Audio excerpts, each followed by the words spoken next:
네, 오늘 출애굽기는 24장부터 할 차례인데 24장부터는 규례 수여입니다. 하나님께서 이스라엘 백성들을 시내산까지 인도해 주시고 시내산에서 이스라엘 백성들이 지켜야 될 그러한 계명과 율례와 규례들을 차례대로 주시는데 일단은 그 시내산에서 준 것을 1차적으로 주었고 또 그 다음에 또 2차적으로 또 주기 때문에 일단은 1차적인 시내산 언약 중에서 첫 번째 언약이다. 1차적으로 준 언약이다. 그 말이죠. 언약이라고 표현한 것은 언약이라는 표현이 아마 계속 나올 거예요. 앞으로도 계속 나올 건데, 자, 한번 24장 일단은 1절부터 시작할 거니까 1절 한번 읽고요. 1, 2절을 한번 읽어봅시다. 또 모세에게 이르시되 너는 아론과 나답과 아비후와 이스라엘 장로 70명과 함께 여호와께로 올라와 멀리서 경배하고 너 모세만 여호와께 가까이 나오고 그들은 가까이 나오지 말며 백성은 너와 함께 올라가지 말지니라. 자, 일단 모세만 시내산으로 올라오게 합니다. 일단 동행은 여럿이 같이 하지만 백성들은 저 아래 산 아래에 있게 하고 그 다음에 중간에 70 장로들은 중간쯤 올라오게 하고 모세만 위로 올라오라 그렇게 얘기합니다. 7절 볼까요? 7절 보면 언약서를 가져다가 백성에게 낭독하여 듣게 하니 그들이 이르되 여호와의 모든 말씀을 우리가 준행하리이다. 모세가 그 피를 가지고 백성에게 뿌리며 이르되 이는 여호와께서 이 모든 말씀에 대하여 너희와 세우신 언약의 피니라. 피를 가지고 피를 이제 뿌리면서 하나님과 이제 계약을 맺는 거예요. 옛날에 그 언약식이라고 할 때 보면은 꼭 동원되는 게 뭐냐면은 피입니다. 피. 그래서 꼭 피를 통해서 언약을 체결한다 그 말이에요. 언약을 체결한다라는 뜻이고, 지금 이제 내용은 이제 주시는 내용은 뭡니까? 계명과 율례와 규례들 이런 것들을 주는 거죠. 이런 것들 주는데 그걸 지금 언약이라고 이렇게 이제 표현을 해요. 실제로 나중에 조금 이제 건너뛰어 가지고 어디를 한번 보냐면은 신명기 5장 한번 볼까요? 신명기 5장에 보면 신명기 5장 2절 볼게요. 우리 하나님 여호와께서 호렙산에서 우리와 언약을 세우셨나니 이 언약은 여호와께서 우리 조상들과 세우신 것이 아니요 오늘 여기 살아있는 우리 곧 우리와 세우신 것이라. 여기는 이제 호렙산이라고 표현을 했는데 호렙산도 시내산과 같아요. 그게 뭐 다른 산이 아니고 다만 이 시점이 이 신명기는 이스라엘 백성들을 광야로 들어가기 직전에 모압 평지에서 주시는 말씀이에요. 그러다 보니까 이제 과거를 해상하면서 40년 전을 과거를 해상하면서 그때 이런 언약을 주셨다라는 말이고요. 지금 여기 출애굽기의 말씀은 시내산이라고 얘기를 합니다. 시내산은 광야에 들어오자마자 바로 본 산이에요. 바로 본 산에서 이제 말씀하신 내용이고, 그러니까 이 보는 각도가 틀려요. 위치가 틀려요. 우리가 지금 같은 산을 놓고 북한에서 바라본, 그러니까 우리나라에서 바라본 저 백두산과 중국에서 바라보는 그 산, 그 이름이 다르죠? 우리는 백두산이라고 하는데 중국에서는 장백산이라고 해요. 그러면 같은 산을 놓고 이쪽에서 보면 백두산이라고 말할 수 있고 저쪽에서 보면 장백산이라고 얘기하듯이 이것도 이제 광야에서 보면 시내산이라고 할 수 있고 저쪽에서 이쪽을 바라볼 때는 호렙산이라고 얘기할 수 있어요. 그래서 산 이름이 달라서 그렇지 그 산 자체가 다른 게 아니에요. 같은 산인데 같은 산에서 받은 내용을 뭐라고 표현했냐면 언약이라고 했어요. 하나님께서 언약을 세우셨는데 그 언약은 그 당시 사람들에게만 세운 게 아니고 오늘 우리들에게까지 세우신 것이다. 이렇게 얘기를 해요. 그러면 과거에 그 주신 그 언약은 그 당시 사람들만 지켜 행하라고 주신 말씀이 아니고 저 먼 미래 오고 오는 세대들에게 계속 해당되는 이야기다. 그 얘기죠. 그러니까 이 언약이라는 말 자체, 이 계약과 언약의 차이는 뭐죠? 계약은 쌍방이 어떤 합의하에 내가 이렇게 하면 어떻게 하고 이런 어떤 뭔가 주고받고 하는 게 있어요. 그게 계약이고, 언약이라고 하는 거는 그 언약하는 자가 일방적으로 말하고 그대로 이루겠다고 하는 일방적 선언이고 그건 약속이에요. 그래서 이 십계명부터 시작해가지고는 이거는 하나님의 일방적인 언약이다. 언약인데 물론 그게 백성들과 무관한 얘기는 아니죠. 하나님이 언약했으니까 하나님이 알아서 하실 거고 우리하고는 무관하다 이렇게 생각할 건 아니죠. 그 백성들을 통해서 하실 일이지. 그러니까 당연히 그 백성들과 연관이 있고 그 백성들이 그 언약에 어떻게 반응하느냐에 따라서 분명히 달라질 모습은 있는데 그것이 주도적으로 그걸 이끌어 가시는 분이 하나님이란 얘기예요. 그런 의미에서의 언약이라고 말할 수 있어요. 그러니까 인간이 뭘 하는 거에 따라서 하나님이 반응하시는 분이 아니고 하나님이 주도적으로 그렇게 역사를 이끌어 가신다는 의미도 있어요. 자, 그렇게 보면 되고, 자, 이 내용은, 출애굽기 이 내용은 20장부터 시작한 말입니다. 20장에서부터 20장에서 시내산 언약이죠. 시내산에서 주신 언약이다 해서 시내산 언약이라고 말하는데, 이 시내산 언약은 20장부터 쭉 이어집니다. 31장까지 아마 이어질 거예요. 계속 이어지는데, 자, 일단 20장에서는 계명입니다. 계명. 소위 말해서 우리가 십계명이라고 그러죠. 십계명. 이 십계명을 주시는 말씀이고, 21장부터 23장이죠. 23장까지. 여기서는 계명과 율례, 율례를 주십니다.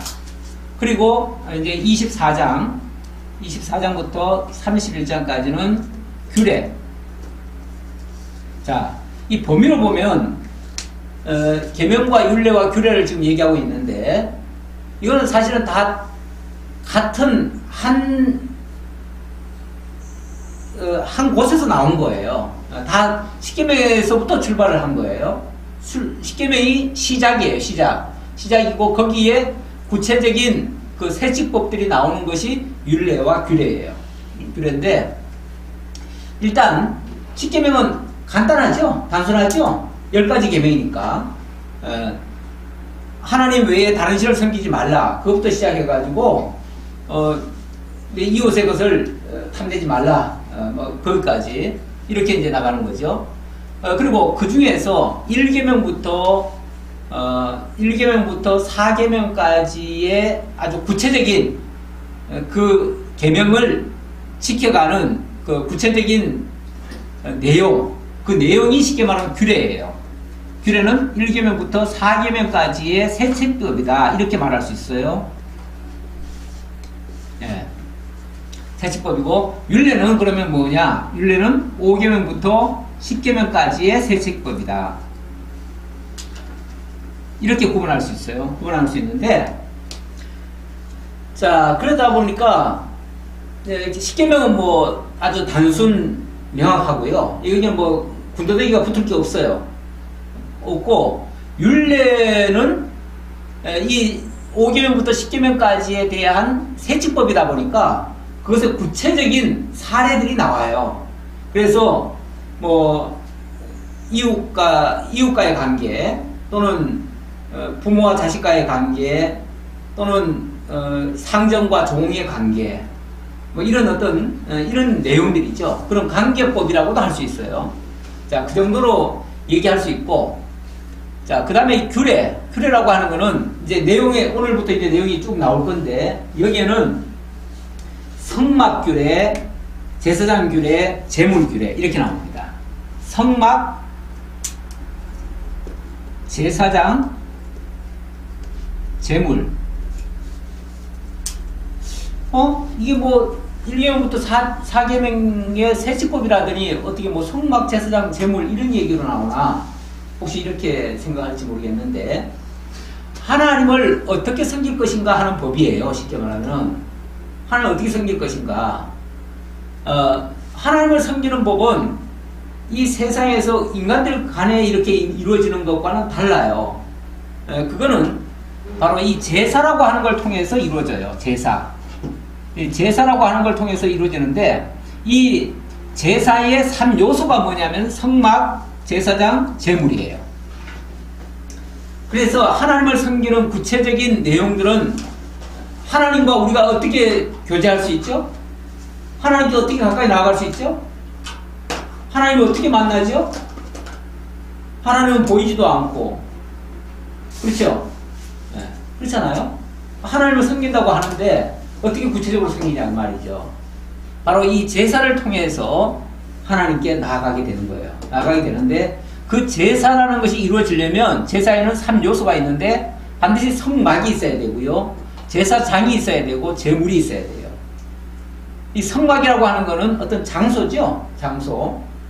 그래서 하나님은 당신이 이 백성들을 만날 장소를 지정해 주셔요. 이거는 인간이 자기 마음대로 정하는 게 아니에요. 하나님이 정해 주셔야 돼요. 그 정한 장소에서. 또 제사장은 하나님과 인간 사이에 어떻게 보면 중보자 역할을 하는 사람인데, 그 중보자도 하나님이 세우십니다. 하나님께 맞는 사람이라 해야 되는 거죠. 아무나 세울 수 없는 거죠. 그리고 재물이라고 하는 것은 하나님이 그 재물을 통해서 백성들의 마음을 받으시고, 또 그 재물을 통해서 백성들에게 주고자 하는 걸 주셔요. 그래서 하나님과 인간과의 어떤 관계를 연결하는 그것이 바로 이 제사고, 이 제사가 구체적으로 규례예요.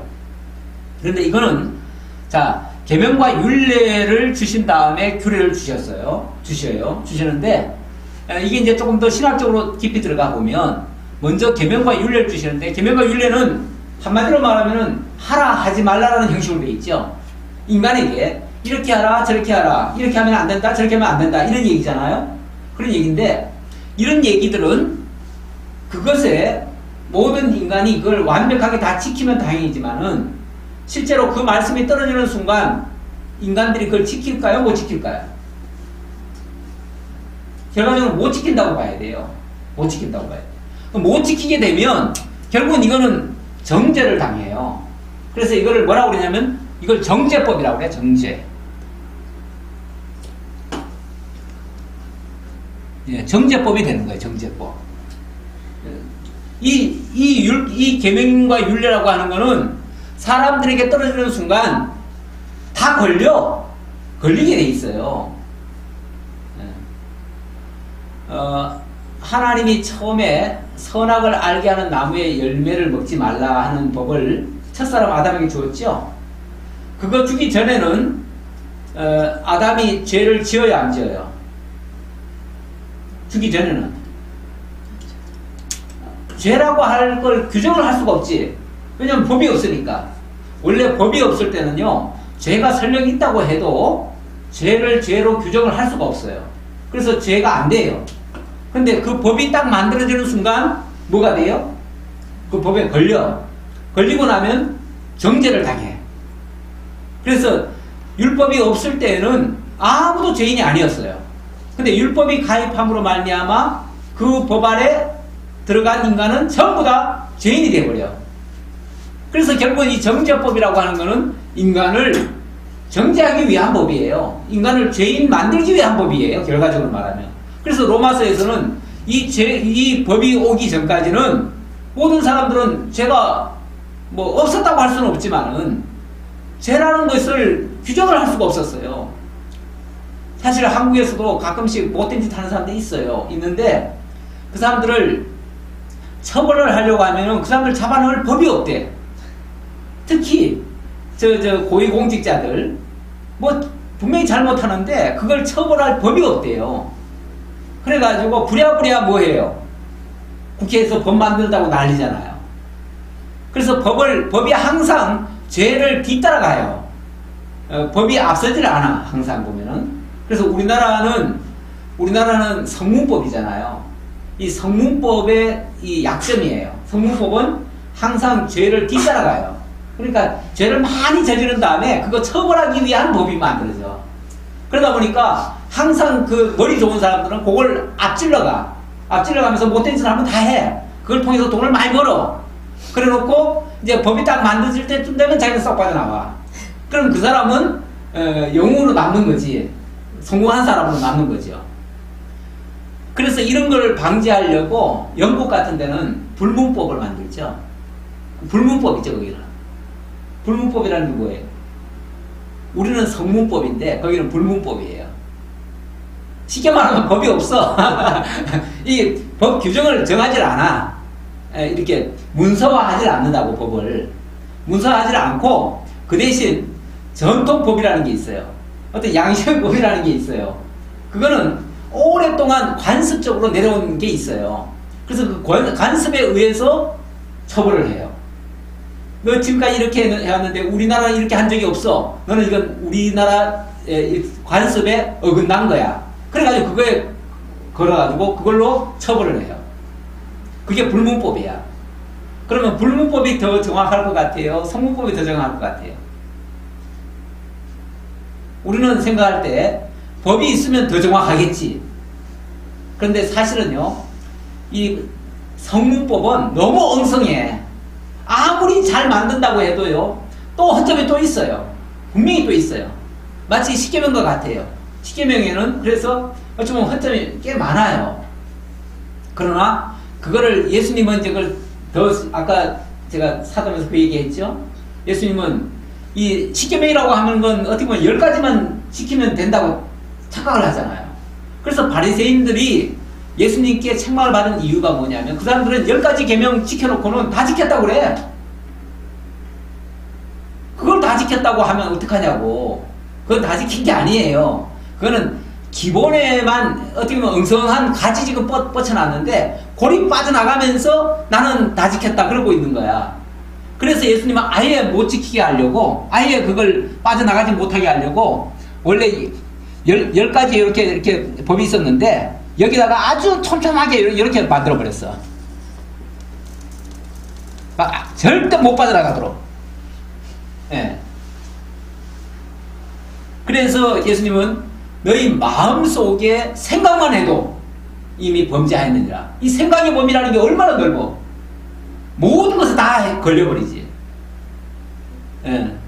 그래서 너희가 이미 형제를 향해서 라가라는 말은 그 우리말로 하면은 이 바보야 하는 말이에요. 바보야. 이 바보야 하면 뭐라고요? 이미 살인하였느니라 그래요. 그 살인죄예요. 예수님의 법에 의하면 그건 살인죄야. 그러니까 형제를 향해서 미워하거나 욕을 하거나 원래는 이 지옥 갈 놈 이런 뜻이에요. 지옥 갈 놈 이런 뜻이에요. 예. 왜냐하면 하나님을 알지 못하는 자, 하나님을 알지 못하는 자는 지옥 갈 자잖아요. 그래서 라가라는 욕은 원래 그런 욕이에요. 그래서 제가 이방인들을 칭할 때 저놈들은 하나님도 모르고 저래서 다 지옥 갈 놈들이야. 이렇게 벌써 단죄하면 그것도 벌써 살인죄랑 똑같다는 거죠. 그러니 그 마음으로만 저지르는 죄도 다 정죄를 당하니까 결국은 율법은 빠져나가지 못하게 만드는 거예요. 모든 인류를 죄 아래 다 가두려는 거예요. 그래서 로마서 3장에서는 의인은 없나니 하나도 없으며 이렇게 얘기하죠. 율법 아래에서 모든 사람은 다 죄인이 되어버려요. 자, 이렇게 죄인을 만드는 이유가 뭐겠어요?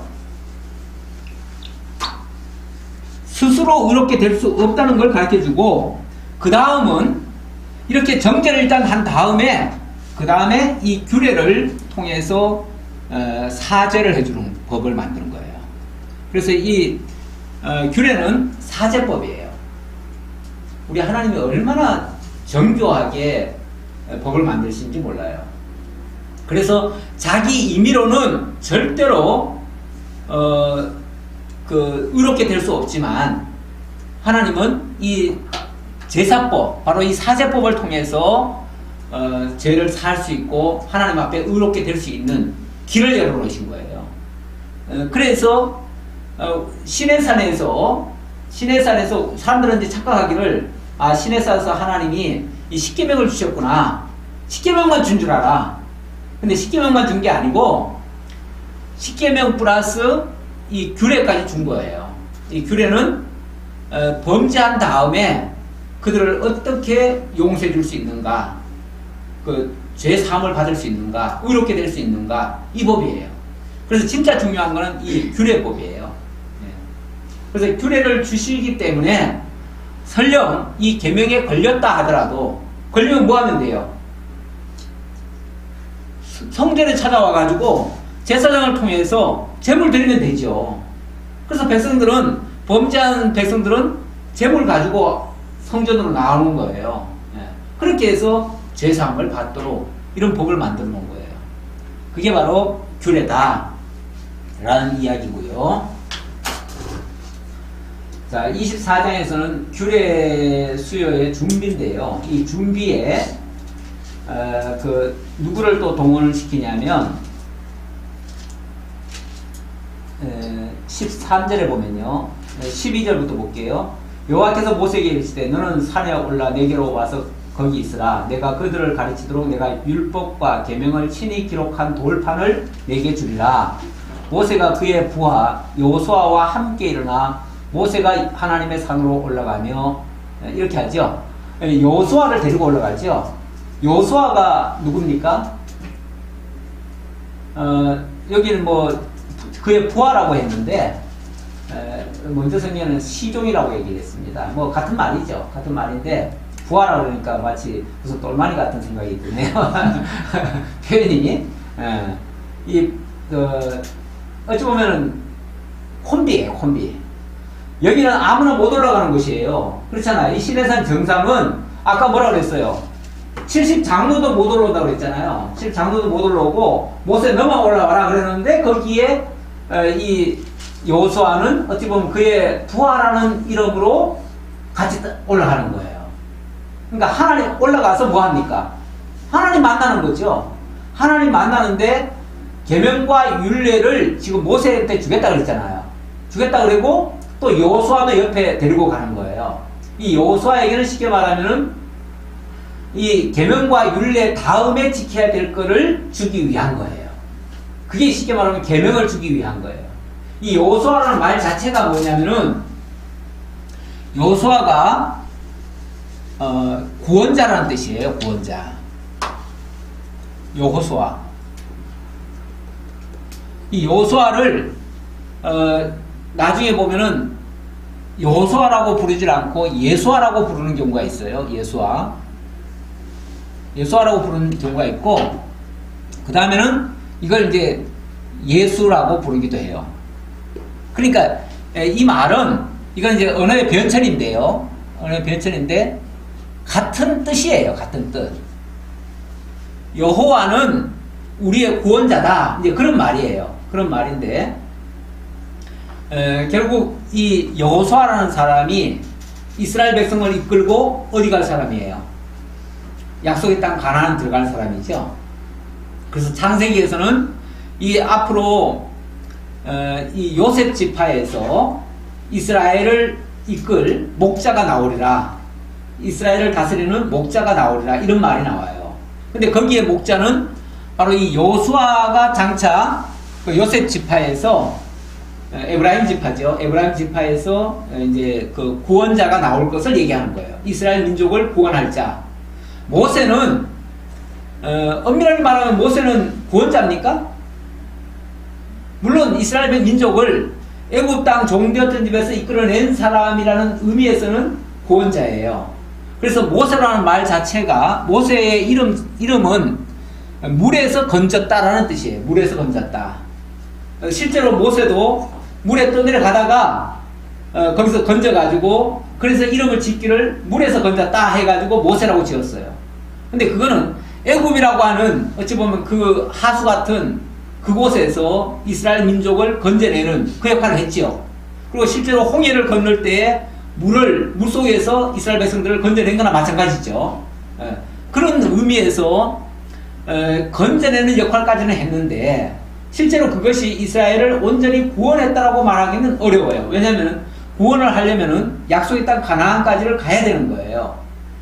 실제로 광야라고 하는 곳은 살만한 곳이 아니에요. 거기는 이제 홍해를 건넜기 때문에 새로운 민족으로 이제 탈바꿈이 된 거는 맞는데, 그렇다고 해서 온전한 구원이 이룬 건 아니에요. 그걸 완성할 자는 여호수아예요.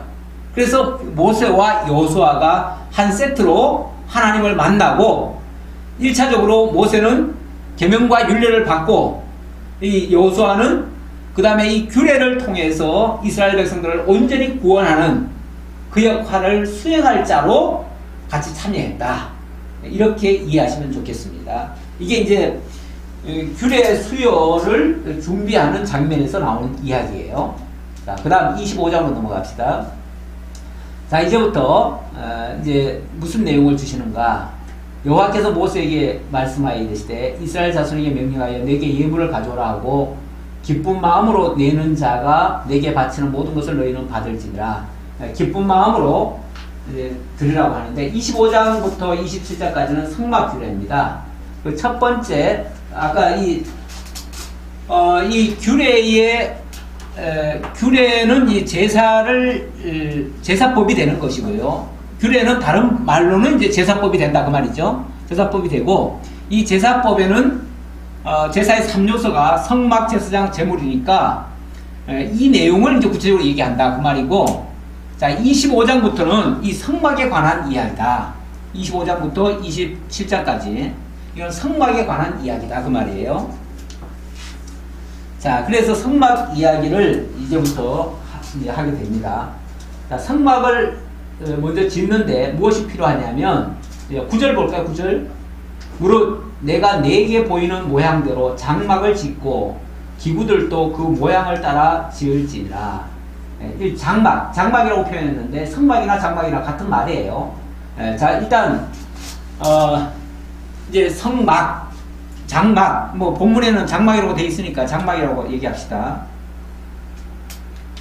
자, 일단은 조금 제가 고쳐보고 지우고 봅시다.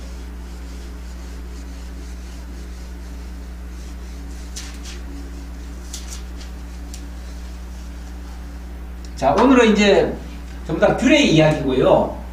규례는 규례 이야기고, 규례에는 제사의 3요소, 이게 제사법이니까 제사에는 3요소가 있는데 첫 번째가 성막 규례입니다.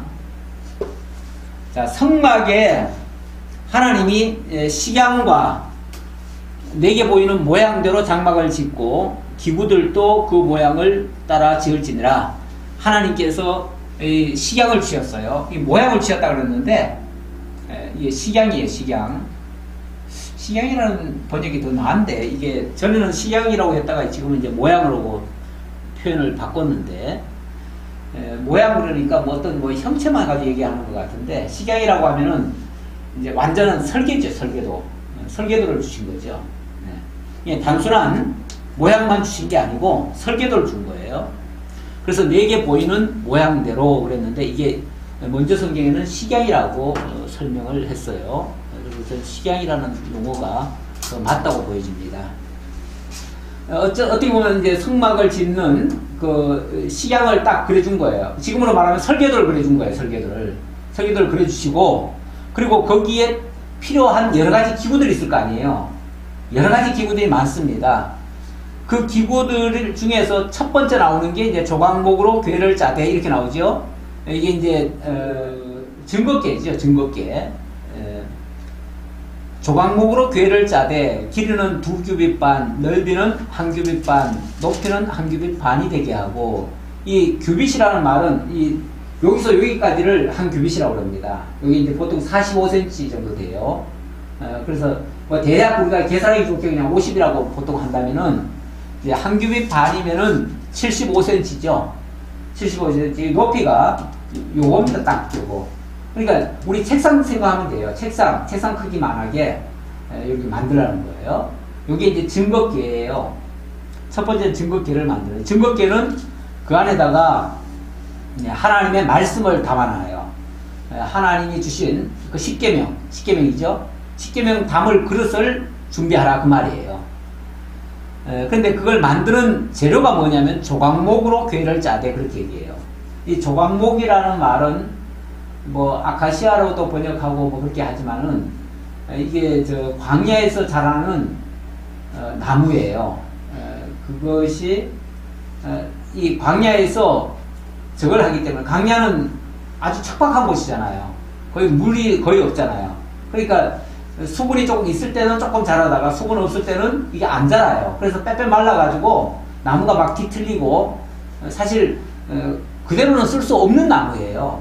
그런데 그런 나무를 일일이 다 켜가지고 그걸 가지고 이런 증거계를 만들래요. 뭐 현실적으로 보면 그 당시에 좋은 나무를 구할 수 없어서 그럴 수도 있겠지만은 이 조각목이라고 하는 거는 어찌 보면 인간의 그 볼품 없는 그런 모양이기도 해요. 이 육성을 이 육체를 상징하기도 해요. 그런데 거기에다가 그냥 그대로 쓰라는 게 아니고 그걸 가지고 순금으로 덮어 씌우래요. 조각목에다가 순금을 덮어 씌우래요. 그러니까 조각목은 비록 보잘것없지만은 순금을 뒤집어 씌우면 뭐가 되죠? 순금을 뒤집어 씌우면은 화려하고 아름답게 되잖아요. 그리고 아주 볼품도 있고 영화롭게 되잖아요. 우리 하나님께서 하시는 일들이 이 육체 위에다가 이 거룩한 의를 덧입혀서 깨끗하게 하고 의롭게 하고 이렇게 하셔요. 그런 어떤 하나님이 하시는 그런 섭리를 이런 그릇 하나에도 도구 하나에도 다 담아놓는 거예요. 뭐 그건 중요한 이야기일 수도 있지만은 그게 뭐 본질은 아니니까 일단 그 정도로 얘기를 하고요.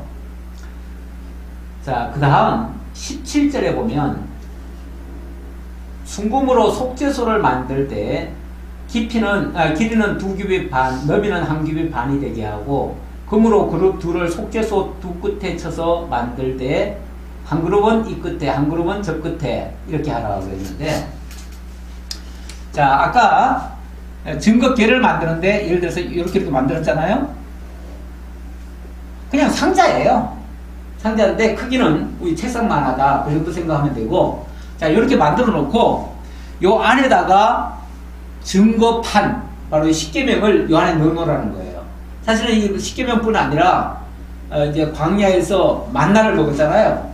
그 만나와 또 나중에 이제 거기서 또 뭐가 있냐면은 만나와 또 아론의 쌍난 지팡이, 그 세 가지가 요 안에 들어가 있습니다. 나중에 보관을 그렇게 합니다. 어쨌든 이거는 하나님의 말씀을 상징하는 거예요. 그리고 요 위에다가 또 요만한 판을 하나 만들어내는 거예요. 덮개, 쉽게 말하면 덮개를 만들고 요걸 속죄소라고 해요. 속죄소. 이거는 이제 증거계고요. 증거계고 이거 속죄소라고 그러는데 요게 이제 판이에요. 덮개고 이 위에다가 또 그룹을 이렇게 둘 만들라는 거예요. 그룹을 이렇게 이 그룹은 천사를 얘기하는 거예요. 천사. 이 천사를 이 속죄소 위에다가 덮고, 그러니까 뚜껑을 덮고, 이게 증거계의 뚜껑이 속죄소야, 쉽게 말하면 뚜껑인데 뚜껑을 덮고 그 위에다가 천사가 이렇게 꽉 눌리고 있는 상태예요.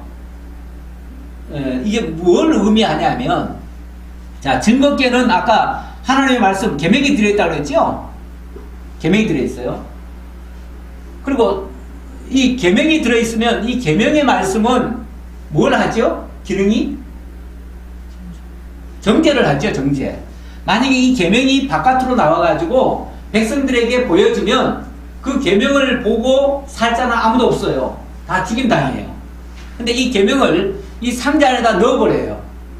넣으면은 이거를 이렇게 넣어놓는 이유는 뭐냐면 이걸 성막 안에다 두려는 거예요. 두고 여기에 하나님의 말씀이 있다. 여기에 하나님이 임재하셨다. 여기에 하나님이 함께 하신다. 자, 하나님이 거하시는 장소에다가 이 증거계를 놓고 거기에 하나님이 계시다는 것을 증명을 하는 거예요. 그런데 이 계명이 여기 있다는 것까지는 좋은데 만약에 이것이 백성들 앞에 그대로 나오면 백성들이 바로 이 계명과 부딪히면 뭐가 될까요? 정죄를 당하잖아요. 그럼 다 죽임 당해요. 죽임 당하면 어떻게 해요? 죽임 당하면 안 되잖아요. 그러니까 죽임 당하지 않게 하려면 뭘 해야 되냐면은 뚜껑을 덮어야 돼요. 그렇죠? 뚜껑을 덮어야 돼요. 덮고 이 뚜껑이 열리지 않도록 막아줘야 돼. 그게 이제 천사가 막는 거예요. 그러면 뚜껑을 덮는다는 의미는요, 이 정죄하는 거를 정죄를 못하게 하는 거죠. 또 정죄 당한 자들을 뭐 하는 거예요? 죄를 사해주는 역할을 해요. 그래서 속죄소라는 표현을 쓴 거예요. 속죄소. 예. 우리 왜 가끔 하나님의 존재에 대해서 의심하는 사람들이 있죠. 그래서 하나님이 살아계시다 어쩌다 그러면은 뭐라고 표현하냐면, 하나님 있는 거 너 봤어? 내가 하나님 보여주면 내가 믿을게. 그런 사람이 있어요. 우리가 하나님 보여주면 믿을까요? 하나님 보면요 다 죽습니다. 어떤 사람들은 기도를 해요. 하나님 오늘 저녁에 저한테 좀 보여주세요. 그래서 어떤 사람들은 밤에 꿈에 그렇게 기도하고 잤는데 밤에 어떤 노인네가 탁 나타나면은 나 오늘 하나님 봤다고 그렇게 또 말하는 사람이 있어요. 가끔씩 하나님 봤다는 사람이 있어요, 없어요? 우리 교회 안에는 없는데 저 밖에 나가면은 그렇게 말하는 사람도 종종 있어요. 있는데 죄송하지만은 하나님 보고 살 자는 아무도 없습니다. 하나님은 직접 보는 게 아니에요. 하나님은 말씀을 통해서 만나야 돼요. 말씀을 통해서 만나야지. 하나님을 직접 보면요 살 자가 없어요. 왜? 인간은 깨끗한 사람이 없잖아요. 하나님은 너무나 거룩하시고 너무나 깨끗하신 분이기 때문에 그 앞에 가면요 마치 저 태양 앞에 바로 우리가 노출되면 그대로 즉사하듯이 죽임당해요. 의로우신 분 앞에. 그 요한계시록에 보면은 천국에 가면은 빛이 없대요. 빛이 없는데 예수 그리스도가 참빛이더래요. 그 참빛 앞에도 우리가 죄인된 자들은 나설 수가 없어요. 그래서 하나님 앞에는 거룩하고 의로운 자만 갈 수 있기 때문에, 그래서 죄 있는 상태로 갈 수 없고 오히려 이 속죄소를 덮어줘야 하나님의 은혜를 베풀 수가 있어요. 그래서 이 속죄소를 다른 말로는 시은소라고도 해요. 시은소. 이 시은소라는 말은 은혜를 베푸는 장소다 그 말이에요. 은혜를 베푸는 장소다. 하나님이 이렇게 속죄소로 이렇게 덮어주는 것이 그곳에서 하나님이 은혜를 베풀어줘요. 여기서 하나님이 만나주시고 말씀으로 만나주시는 거죠. 그런 장소. 그런 장소가 바로 성막입니다. 그래서 22절에 그 말이 나오죠. 22절에 거기서 내가 너와 만나고 속죄소 위 곧 증거궤 위에 있는 두 그룹 사이에서 내가 이스라엘 자손을 위하여 내게 명령한 모든 일을 내게 이르리라. 여기서 이제 은혜를 베풀겠다 그 말이에요. 여기서 하나님 만나주겠다. 그래서 이 성소는, 이 성막은 바로 만남의 장소다 그 말이에요. 하나님이 만남의 장소다. 우리가 하나님을 만나야 되는데 죄 있는 상태로는 갈 수 없기 때문에, 그래서 증거궤 위를 덮어서 하나님이 만나주시겠다. 쉽게 말하면 이렇게 가리고 만나주겠다 그 말이에요. 가리고서 만나주겠다. 그 다음 만드는 거는, 그 다음 23절에서는 너는 조각목으로 상을 만들 때 길이는 2규빗, 너비는 1규빗. 요거는 이제 떡상입니다. 떡상. 이거 진설병상이라고도 하고 떡상이라고도 하는데, 그래서 30절에 보면 상 위에 진설병을 두어 항상 내 앞에 있게 할지니라. 이 진설병이라는 건 항상, 이 병자는 떡병자고요. 항상 설치해 놓는 것을 진설병이다 그렇게 얘기해요. 그래서 항상 하나님 앞에서 하나님의 떡이 우리에게 이제 공급된다는 얘기예요. 이게 생명의 떡을 얘기하는 거예요. 하나님의 생명이 우리에게 계속 전달되게 해주는 장소, 그것을 이제 진설병떡이라고 할 수 있고요. 그 다음은 31절입니다. 너는 순금으로 등잔대를 쳐 만들되 그 밑판과 줄기와 요거는 이제 등잔이에요. 등잔 39절 봅시다. 등잔대와 이 모든 기구를 순금 한 달란트로 만들되 너는 삼가 이 산에서 내게 보인 양식대로 할지니라. 예, 여기는 양식이라고 표현했네요. 아까는 모양이라고 하더니 여기 이제 양식 또는 식양 같은 말이죠. 양식이나 식양이나 같은 말인데 어쨌든 이런 설계도를 준다 그 말이에요. 여기 이제 성막의 요소는 쉽게 말하면 증거계가 있고 증거계, 그 다음에 시은소, 속죄소, 그 다음에 떡상, 그 다음에 등대. 예. 요것은 이제 간략한 의미는 하나님이 이곳에서 만나시고 당신의 말씀을 선포하시고 당신의 은혜를 베풀어 주시고 생명의 양식을 주시고 참 빛으로 그 길을 비춰주신다 그 얘기예요. 이렇게 할 것을 가르쳐 주는 것이 성막이에요. 자, 그 다음은 이 성막 안에 또 여러 가지 재료들이 또 필요하지요. 요거는 이제 성막 안에 있는 거고요. 26장은 성막 바깥에 있는 겁니다. 성막 바깥에는 뭘로 만드냐면은 이제 텐트 같은 거예요. 쉽게 말하면 텐트 같은 건데 이걸 일일이 짜야 돼요. 그 옛날에 왜 카펫 짜듯이 청색, 자색, 홍색 실로 이렇게 공교하게 짭니다. 자는데 너는 성막을 만들 때 가늘게 꼰 배실과 청색, 자색, 홍색 실로 그룹을 정교하게 수놓은 10폭의 휘장을 만들지니 이 쉽게 말하면 그 카페트 10장을 만들어 가지고 그걸로 이렇게 이 성막을 만들어라 이렇게 에워싸라 그 말이죠. 근데 거기에 이제 공교한 그 그룹을 정교하게 만들어라. 이 그룹이 아까 천사라고 그랬죠. 천사 모양으로 만들라 그 말이에요. 그런 내용을 쭉 얘기하고요. 그 다음 좀 넘어가서 15절 너는 조각모로 성막을 위하여 널판을 세워 만들되 예, 널판 여러 가지 필요해요. 또 이제 6절에 보면 금 갈고리 신계를 만들어 갈고리로 휘장을 연결하고 이렇게 다 조각조각을 만들다 보니까 그걸 또 연결해야 될 거 아니에요? 그러려면은 또 고리가 필요하고 또 거기에 또 중간에 기둥들이 필요하고 이런 얘기예요. 또 그 다음에 26절에는 조각목으로 띠를 만들지니 띠를 또 만들래요. 이렇게 다 한 다음에는 또 묶어줘야 될 거 아니에요? 그래서 그런 것들을 만들라는 거예요. 자, 이렇게 만들고 그 다음에 27장으로 넘어가면 27장 너는 조각목으로 길이가 5규빗, 너비가 5규빗 되는 제단을 만들되 네모 반듯하게 하고 이 제단은 이 바깥쪽에다가 이 성막 바깥쪽에다가 제사 드리는 제단이에요. 거기서 이제 제물을 불사르고 하는 곳이에요. 그 제단을 만들라. 그 네 모퉁이 위에 뿔을 만들 때 뿔이 그것을 이어지게 하고 이거는 이제 제단을 만드는데 제단도 이렇게 생겼어요. 뭐 모양새는 다 비슷비슷해요. 이렇게 생겼는데 이 네 기둥을 만들려는 거예요. 네 뿔을 만들려는 거예요. 뿔을 만들고 이 안에 놋새를 만들어요. 놋새 그물이죠. 그물을 만들고 이거는 조각목으로 하되 금을 씌우고 여기는 놋을 씌우나요? 제단은 아마 놋을 씌우는 것 같은데 그리고 이 뿔을 만들래요. 왜 그러냐면은 짐승을 잡아가지고 짐승을 여기다가 올려놓죠.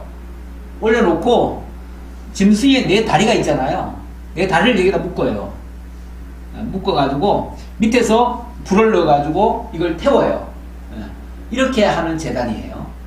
이게 이제 뭘 의미하냐면 이것도 이제 다 언약이라고 그랬잖아요. 이런 것들이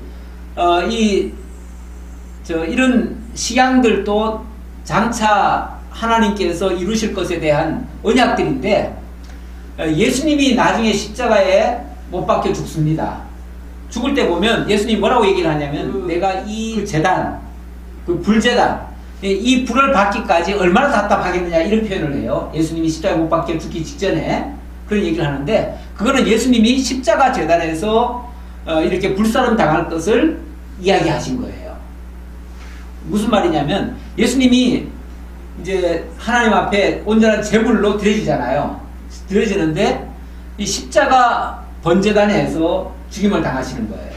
십자가는 물론 이렇게 생겼죠. 십자가는 이렇게 생겼지만 여기에 예수님의 네 다리가 여기에 다 묶이는 거예요. 네 발이 다 묶이는 거예요. 그걸 이제 가리킨다는 말이에요. 그걸 가리키고, 그래서 여기서 이 십자가 이 제단이 곧 구약의 번제단이 그 예표적인 모습이다, 그 얘기예요.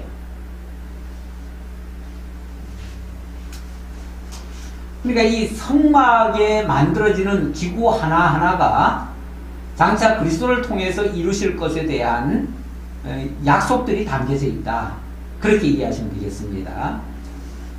그 다음에 이제 9절부터는 성막의 뜰 얘기고요. 뜰 하나하나도 다 그런 의미가 담겨져 있어요. 그리고 20절에는 이스라엘 자손들이 명령하여 감나무로 짠 순수한 기름을 등불을 위하여 내게로 가져오게 하고 끓이지 않게 등불을 켜되, 이 감남유, 올리브유죠. 올리브유로 기름을 짜가지고 그걸로 끊임없이 이 불이 켜져 있도록 해라. 그래서 항상 하나님과, 이게 이제 이 감남유가 불이 켜지면요, 원래 성막은 사실은 이 구멍도 하나 없습니다. 빈틈도 별로 없어요. 그러다 보니까 이 안이 깜깜하거든요. 그런데 뭐 황금으로 지어놨든지 뭐 금색, 은색, 뭐예요? 그 여러 가지 청색, 자색, 홍색 실, 가늘게 꼰 배실, 이런 걸로 알록달록하게 잘지 않아도 이 안에 불이 안 켜지면은 아주 어둡잖아요. 그렇죠? 아무것도 안 보여요. 그런데 이 안에 이제 등불이 켜져 있으면 항상 화려하고 아름답죠. 이 겉모습은 사실은 볼품 없어요. 왜냐하면 나중에 이 식양 위에는 어떻게 하냐면요, 네 겹으로 이 덮거든요. 덮는데 그거는 염소 털, 또 그 붉은 물들인 가죽, 또 그 위에는 또 마지막에는 물개 가죽, 그걸로 덮습니다. 그걸 덮어놓으면 겉에 보기에는 시커머요. 볼품 없어요. 저런데 왜 농촌에 가면은 왜 비닐하우스 같은 거 있죠? 비닐하우스 쳐놓고 그 위에다가 검은 거 이렇게 덮어놓지. 꼭 그거 같아, 모습은. 예. 그러니까 볼품 없죠. 볼품 없는데 겉은 그렇게 볼품 없지만 그 안에 들어가면 등불이 켜져요. 등불이 켜지는데 그 등불이 전부 다 황금으로 지은 그런 성구와 거기다 청색, 자색, 홍색 실로 엮은 그런 이제 그걸 비추면은 얼마나 화려한지 몰라요. 이 그리스도의 인성은 볼품 없지만 그의 그 신성은 너무나 귀하고 아름답고 그 영화로울 것, 이런 것들을 예표적으로 보여주고 있어요, 성막이. 그 다음 28장부터는 제사장 규례입니다. 28장 볼까요? 너는 이스라엘 자손 중 내 형 아론과 그의 아들들, 곧 아론과 아론의 아들들 나답과 아비후와 엘르아살과 이다마를 그와 함께 내게로 나오게 하여 나를 섬기는 제사장 직분을 행하게 하되, 내 형 아론을 위하여 거룩한 옷을 지어 영화롭고 아름답게 할지니, 영화롭고 아름답게 할지니. 자, 제사장을 세우는데 제사장도 영화롭고 아름답게 한다. 그 사역이 영화롭고 아름답다, 그런 얘기예요. 아까 그 성막도 외형은 볼품 없지만 그 안에는 영화롭고 아름답다고 그랬잖아요. 이렇게 하듯이 제사장 뭐 사실 보면은 볼품 없어요, 제사장도. 그렇지만은 그가 하는 일은 너무나 거룩하고 아름답고 영화로운 그런 일이 될 거라, 그런 뜻이에요. 자, 이런 일을 하는데 이거 아무나 할 수가 없어요. 그래서 어떤 사람에게 하게 하냐면 3절에 보니까 너는 무릇 마음에 지혜 있는 자, 곧 내가 지혜로운 영으로 채운 자들에게 말하여 아론의 옷을 지어 그를 거룩하게 하여 내게 제사장 직분을 행하게 하라 그랬어요.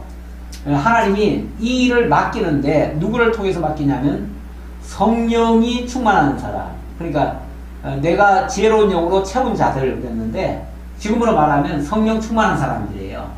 그런 사람들, 하나님의 영으로 거듭나고 새롭게 한 사람들, 그런 사람들에게 그 일을 맡기라는 거예요. 하나님의 일은 아무나 하는 건 아닙니다. 하나님의 성령이 임재해서 성령이 함께하는 사람들, 성령 충만한 사람들이 할 수가 있습니다. 그리고 이 일은 굉장히 이 세상적인 방식으로 할 수 있는 게 아니에요. 하나님이 주신 식양은 어쩌면 세상이 할 수 없는 방식도 있어요. 예를 들어서 아까 금 등대를 만들라고 그랬잖아요. 금 등대를 만들라고 하는데 금 등대가 한 달란트를 가지고 그걸 쳐서 늘려서 꽃도 만들고 쟁반도 만들고 뭐 온갖 걸 다 만들래요. 그래서 쉽게 말하면 한 달란트 그걸 가지고 전부 다 일일이 그걸 다 치고 녹여서 뭐 틀에 넣어가지고 이렇게 만드는 게 아니에요. 세상 사람들은 쉽게 만들잖아요, 쉽게. 근데 그런 식으로 하는 게 아니고 굉장히 정교하게 일일이 수공업으로 그렇게 다듬어서 힘들게 그렇게 하는 거예요. 근데 이건 정말 하나님이 지혜를 주시지 않으면은 감당하기 어려운 일들이에요. 자, 그렇게 하고 이 제사장에게는 여러 가지가 또 들어갑니다. 여러 가지 제사장이 입을 그 옷에는 여러 가지 그 장식들이 들어가요. 혹시 제사장 그림 본 사람 있어요? 사진으로? 그림으로? 네.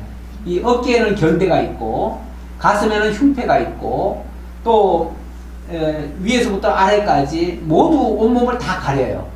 가리고 그리고 발끝에는 또 석류와 금방울이 있어요.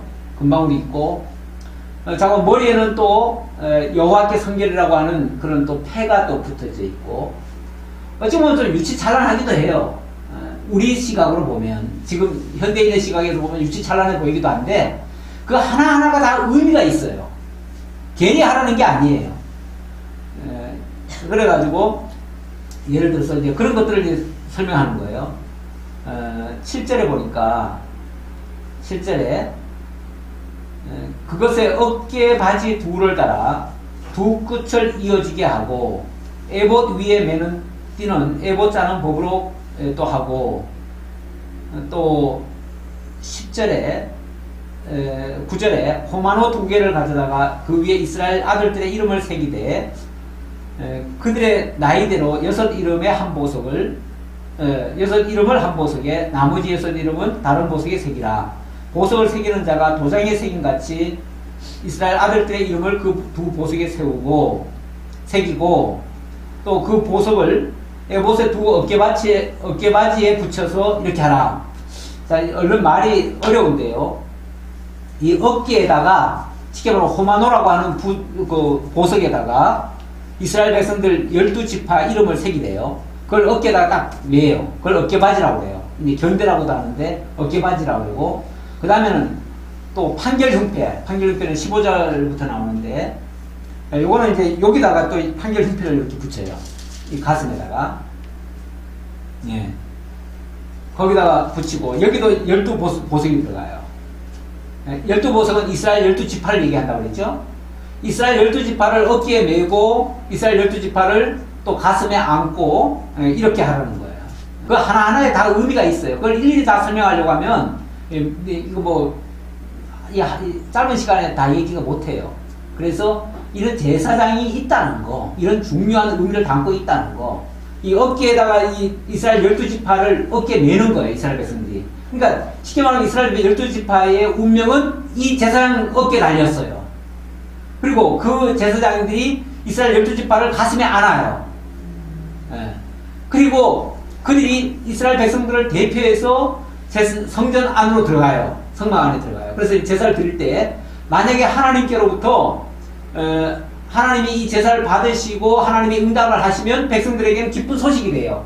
그 기쁜 소식이 될 때는 이 밑에 처마 끝에 이 치마 끝에 딸랑딸랑 그 금방울 소리가 나요. 금방울 소리가 나고 그래서 그 금방울 소리가 복음이에요. 복음. 기쁜 소식이에요.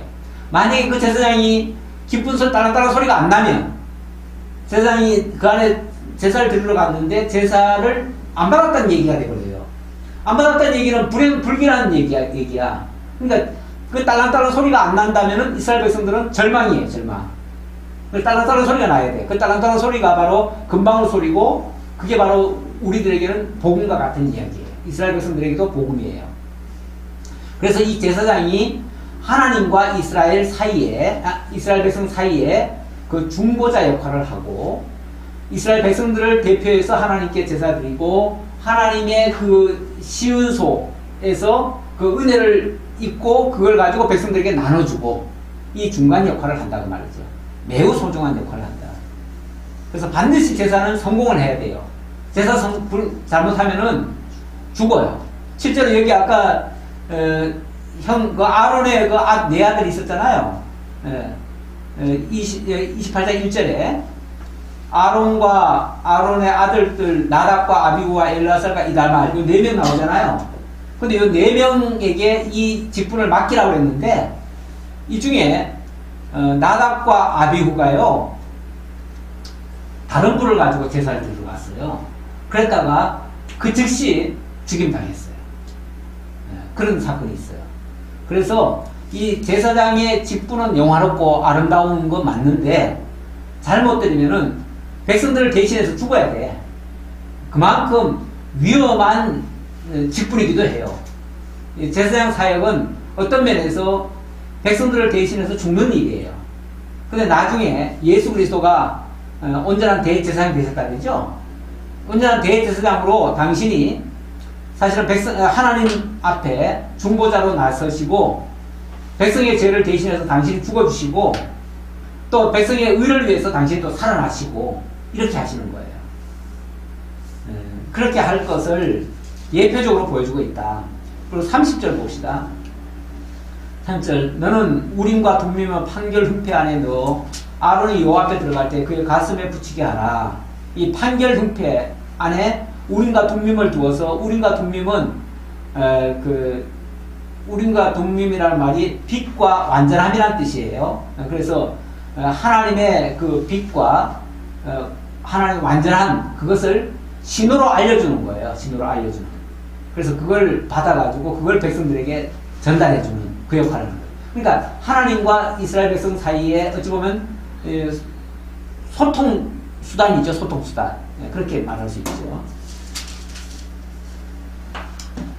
자, 그런 것들을 만들려고 하고 29장에서는 제사장 직분을 저들에게 이제 맡기라는 얘기예요. 29장. 내가 그들에게 나를 섬길 제사장 직분을 위임하여 그들을 거룩하게 할 일은 이러하니 곧 어린 수소 하나와 흠없는 순양 둘을 택하고 그러면서 제사를 어떻게 드릴 것인가에 대한 이야기가 쭉 나와요. 제사도 굉장히 복잡해요. 사실은 복잡한데 그것도 다 설명하려면 한도 끝도 없는데 이 제사 드리는 그 제물과 그 방법 이런 것들이 장차 그리스도께서 우리를 대신해서 당신이 하나님 앞에 온전한 제사로 드려질 것 그런 것들을 가리키는 하나의 예표적인 내용이에요. 자, 그 다음 29장 또 제사 방식도 뭐 화제 또 요제 거제 이런 걸 얘기하는데 자 25절에 보면요 25절에 보면 너는 그것을 그들의 손에 가져다가 제단 위에서 번제물을 더하여 불사르라. 이는 여호와 앞에 드리는 향기로운 냄새니 곧 여호와께 드리는 화제니라. 이걸 이제 냄새를 풍겨서 하나님 온전히 불태워가지고 하나님께 드리는 그걸 화제라고 해요. 불로 드린다 그 말이죠. 그 다음에는 26절에 보면은 중간에 여호와 앞에 흔들어 요제를 삼으라. 그 다음 요제를 삼으라 그랬고 그 다음 28절에는 아론과 그의 자손에게 돌릴 영원한 분깃이요 거제물이니 이렇게 나옵니다. 거제물. 여기 이제 자 제사의 방식이 이제 화제인데 이 화제를 드릴 때 그러니까 제사를 드릴 때에 화제, 요제 또 거제 이렇게 얘기를 하죠. 이 화제라는 건 다 태워드린다는 제 이건 재물 자체를 그렇게 한다는 얘기고, 이거는 요제라는 거는 재물을 흔들어 드리는 거예요. 하나님 앞에 막 흔들어 드려요. 그 다음에 이건 거제는 높이 쳐들어요. 높이 쳐들어요.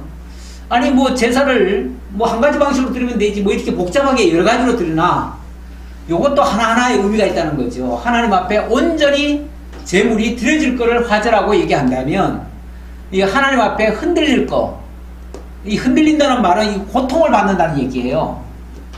고통을 준다는 얘기예요. 재물이 고통 없는 재물은 또 하나님 앞에 드려지지 않습니다.